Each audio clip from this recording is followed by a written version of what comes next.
নানা রকমের কম্বল মিলছে দোকানগুলোতে। এ নিয়ে আরও জানাতে নগরীর রানীবাজার থেকে যুক্ত হচ্ছেন মারুফ হাসান।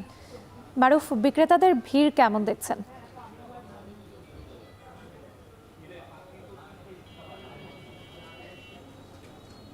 রাত্রি রাজশাহীতে শীতের প্রকোপ যেমন বৃদ্ধি পায়, ঠিক সেই পরিমাণে কিন্তু এখানে কম্বল বিক্রেতাদের বিক্রিও কিন্তু বৃদ্ধি পায়। আমরা দেখেছি যে গত বেশ কয়েকদিন শীতের যে প্রভাব ছিল, সেই প্রভাবের কারণেই জনজীবন যখন ভোগান্তিতে পড়েছিল, তখন তারা শীত থেকে বাঁচার জন্য, শীত থেকে রক্ষা পাওয়ার জন্য তারা কিন্তু উষ্ণতার খোঁজে ছুটে এসেছিলেন এই কম্বল পট্টিতে।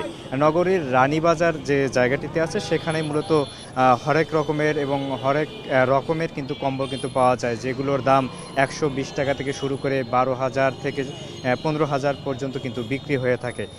মানের ভেদে এই দামের পার্থক্যের কারণে কিন্তু এখানে কম্বল ক্রেতাদের পার্থক্য কিন্তু এখানে আমরা দেখতে পেয়েছি। কেউ কেউ 120 টাকা দিয়ে কম্বল কিনে নিয়ে যাচ্ছে, কেউ আবার 12,000 টাকার কম্বল কিন্তু কিনে নিয়ে যাচ্ছে। যত সময় গড়ায় এবং শীতের প্রভাব যত বৃদ্ধি পায়, কম্বল বিক্রির সংখ্যাও কিন্তু ততটা বৃদ্ধি পায়। এখানে কম্বল বিক্রেতা যারা আছেন তাদের সঙ্গে আমরা কথা বলেছি। তারা যেটি বলছেন যে গত সপ্তাহে শীতের যে প্রভাবটা এখানে ছিল, সেই সময়ে তারা কিন্তু ডেইলি কম্বল বিক্রি করেছে 120 থেকে 150টা পর্যন্ত কম্বল তারা কিন্তু বিক্রি করেছে। এখন যেহেতু শীতের প্রভাব একটু কমে গেছে, যার কারণে এখন প্রতিদিন তারা 80 থেকে 100টি কম্বল কিন্তু বিক্রি করছেন।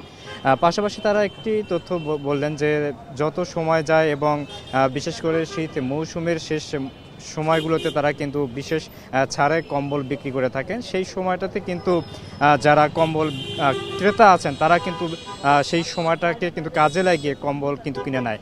ইতিমধ্যে তারা কিন্তু, আমরা জানি যে নগরীর শীতের প্রভাব পড়ার কারণেই কম্বল বিক্রেতাদের যেমন আয়ের উৎস খুলে গেছে, পাশাপাশি শীতের উষ্ণতা থেকে বাঁচার জন্য কম্বল ক্রেতারাও ভিড় জমাচ্ছেন নগরীর এই কম্বল পট্টিতে। রাত্রি রাজশাহী থেকে কম্বলের বেচা কেনার এই ছিল আমার কাছে এখন পর্যন্ত সবশেষ তথ্য। মারুফ হাসান যুক্ত ছিলেন আমাদের সঙ্গে, জানাচ্ছিলেন কম্বল বেচা বিক্রির খবর। দর্শক, নিচ্ছে আরও একটি